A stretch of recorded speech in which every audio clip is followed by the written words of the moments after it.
নামাজ পড়তে গিয়ে রিকশা হারানো সেই রমজান পেলেন 2.5 লাখ টাকা দামের ব্যাটারি চালিত নতুন একটি অটোরিকশা। নিউজ 24-এর সংবাদ প্রচারের পর মানুষের কাছ থেকে পাওয়া ভালোবাসায় মুগ্ধ এই পরহেজগার ব্যক্তি। ভাষা পাইতেছি না আমি, আপনারা আমার এতটুকু ভালোবাসবেন আমি কখনো কল্পনা করতে পারি নাই। সম্প্রতি লালমনিরহাট রেলওয়ে স্টেশন মসজিদে নামাজ পড়তে গিয়ে অটোরিকশা হারান রমজান আলী। 10 জনের দানের টাকায় কেনা একমাত্র সম্বল রিকশাটি ফিরে পেতে মসজিদের সামনেই জিকির করতে থাকেন তিনি। পরে সেই ঘটনায় নামাজ পড়তে গিয়ে রিকশা হারালেন রমজান শিরোনামে সংবাদ প্রচার করে নিউজ 24।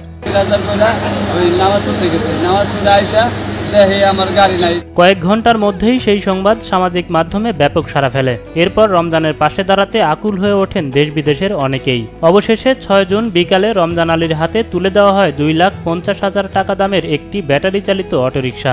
নামাজ পড়তে গিয়ে রিকশা হারিয়ে ফেলে, তো দেখে আসলে আমার কাছে একটু খুব ব্যথা লাগবে। তো ওনার নাম্বারটা কমেন্ট বক্সে নিউজ 24 দিয়ে দেয়। কিন্তু আল্লাহর কি ইচ্ছা, আলহামদুলিল্লাহ উনি পুরনো রিকশা হারিয়ে সেকেন্ড অটো থেকে আমরা যখন এখানে ইনস্টল আসি তখন এখান থেকে পরামর্শ যে আমরা তাদের একটি নতুন অটো কিনে দেবো এবং রমজান ভাই খুশি আলহামদুলিল্লাহ।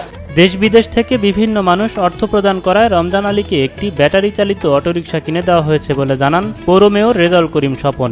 তিনি নিজেও 30,000 টাকার একটি চেক তুলে দেন রমজানের হাতে। এ সময় নিউজ 24-কে ধন্যবাদ জানান তিনি।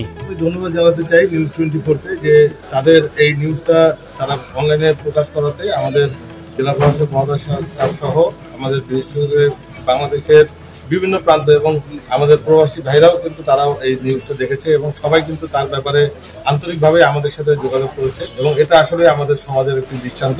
নিউজ 24-এর সংবাদ দেখে রমজানের পাশে দাঁড়িয়েছেন বলে জানান লালমনিরহাট জেলা পরিষদ চেয়ারম্যান আবু বকর সিদ্দিক শ্যামল। তিনিও 20,000 টাকার একটি চেক তুলে দেন সবার ভালোবাসায় আসক্ত নামাজি রমজানের হাতে। আপনাদের এই নিউজ 24 চ্যানেলে যখন ওই রমজান আলী নিউজটি প্রচার হয়, এটি আমার দৃষ্টিগোচর হয়েছে। হওয়ার পরে আমি জেলা পরিষদের মাধ্যমে 20,000 টাকা একটা চেক তাকে তুলে দিয়েছি।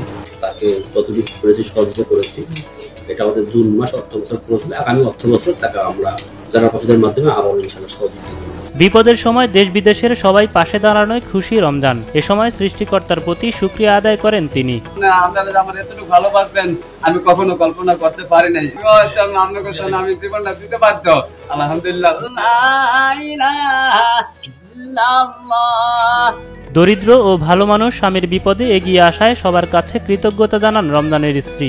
পাগলের মতো হয়ে গেছিল, পরে সবাই সহযোগিতা করছে, আমার স্বামী সবাই সহযোগিতা করছে, এতে আমি অনেক খুশি, কৃতজ্ঞ আপনাদের কাছে।